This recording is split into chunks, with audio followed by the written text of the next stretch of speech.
Hey everybody, Economic Ninja here. I'm going to talk about PPP and SBA loans. This is a quick intro because I'm going to show you a video that many people probably have not seen, and it is a hearing, a confirmation hearing for one of our president's nominees for a certain, you're going to know why I'm vague. I'm going to show you this video, but really what it comes down to is there's a lot of fraud that's been happening in PPP and SBA loans, and I believe it's going to start coming out in the future. And I want you to watch this exchange, and I want you to let me know in the comment section what you think about it, because there's a reason why people do not want to disclose. A lot of people in certain places that do not want to disclose what they've done with those funds. And I want to hear your thoughts. So without further ado, let's do this. Thank you very much. Senator Paul. Mr. Syed, when you submitted your nominating materials to the committee, you chose not to disclose that you had had PPP loans. That was found through our vetting of your candidacy, but it was not voluntarily given to us. Since then, we've asked for more information, and there's been some response, but there's been an incomplete response. One of the specific questions we have asked and not yet got an answer for is the amount in U.S. dollars of the estimated loss that was required for one of the forms for the COVID-19 economic injury disaster loan. What was the amount in U.S. dollars of estimated loss? Senator Paul, thank you for your question. And let me first say at the outset, I appreciate the importance of sharing information that is necessary to confirm me, and it is important, especially with this role for this agency at this time. With all due respect, I would like to clarify that I filled the questionnaire, the Senate questionnaire, when asked about whether the company had received COVID relief. This was supplemental information. I provided yes. So I have been transparent, forthcoming, and sharing as various requests were made of me via those supplemental information that came in, and I think multiple occasions I did that. The questions that we received yesterday, many of them pertain to information. They pertain to information that is proprietary for the company. It's a private company. We are in a competitive environment, happen to be an AI company. It's a globally competitive environment.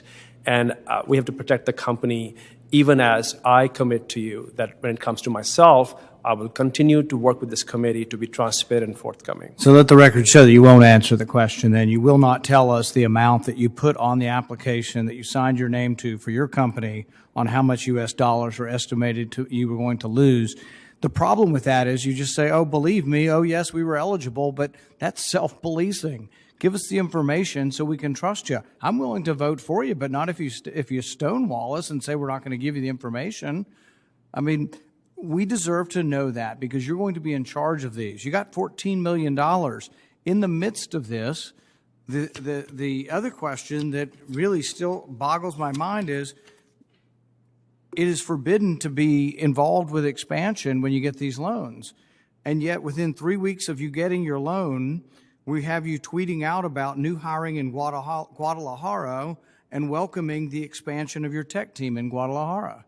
So it sounds like you're in the midst of an expansion when you're getting the money. Senator Paul, these are contractors. We are not expanding the company elsewhere in a full-time manner.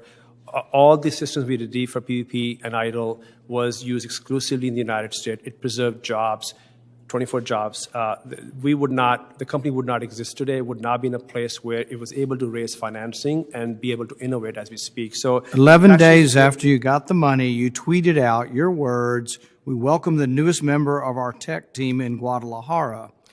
Most people would read that, and it sounds to them like you're expanding into Guadalajara, that you have new enterprises and new partners, or actually not even partners, newest member in Guadalajara.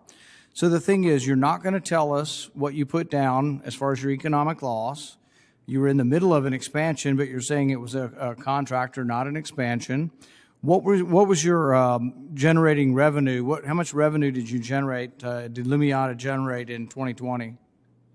Sir, as I mentioned earlier, this is proprietary information. This is a public hearing. I'm not going to be able to share companies. Right. So let the record know that we gave you these questions in writing. It's not as if you weren't prepared. You've made the decision not to divulge the information. And so, you know, you've made it hard on me. I mean, the thing is I supported the Democrat pick to be the administrator. I would support your pick, but I'm not going to support it if you are stonewalling us on the information. You applied for a large amount of money from a government entity. You didn't tell us about it. We found out about it by searching through the data, and then we asked you, then you admitted that you had the loan. But you did not volunteer that. We had to drag that out of you when you had evidence, or we had evidence that you had the loan. Now you won't tell us about how you got the loan, and then all of a sudden you pop up with $14 million for struggling restaurants around the country that might have gotten a PPP loan. They will scratch their head and say, some guy with $14 million in angel investors got a PPP loan. He couldn't have survived, and yet he got $14 million in loans. It doesn't pass the smell test. And if you're not going to give us information, how do you expect me to support your nomination?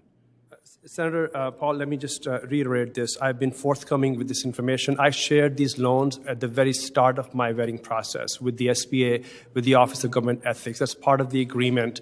It was determined whether there was any conflict or not. So I have shared this information voluntarily. The staff informs me that you were asked for it and that it wasn't shared.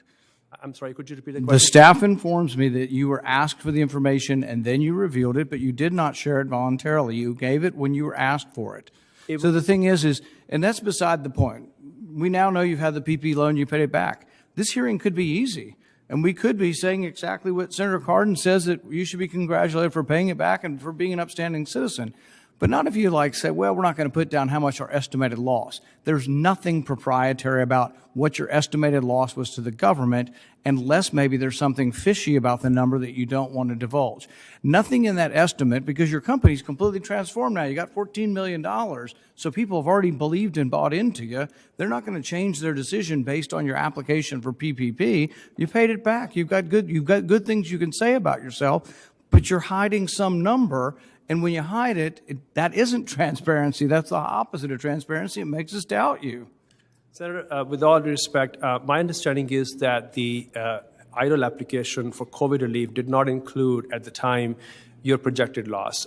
We had a financially more challenging year than the year 2019. Again, this is proprietary information. So you're saying the application you filled out, you didn't put down an estimated loss? To my best knowledge, I don't believe that information was required as part of those applications at the time. We've shared with you information that's that is part of the applications that were submitted for both PPP and EIDL.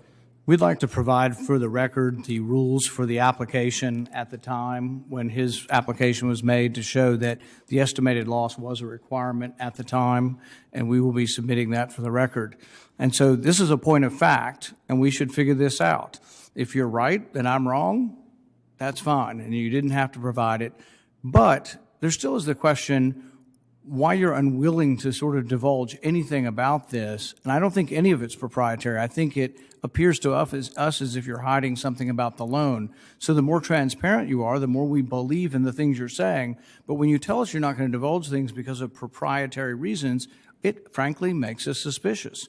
But we will look into the facts, and I'll retract the question on the estimated loss, or I'll retract the accusation if we find out you weren't required to do it. But this is something we can check by facts, and this will have to be pursued. If we find the facts of the matter are that was a line and it was required, show us your application.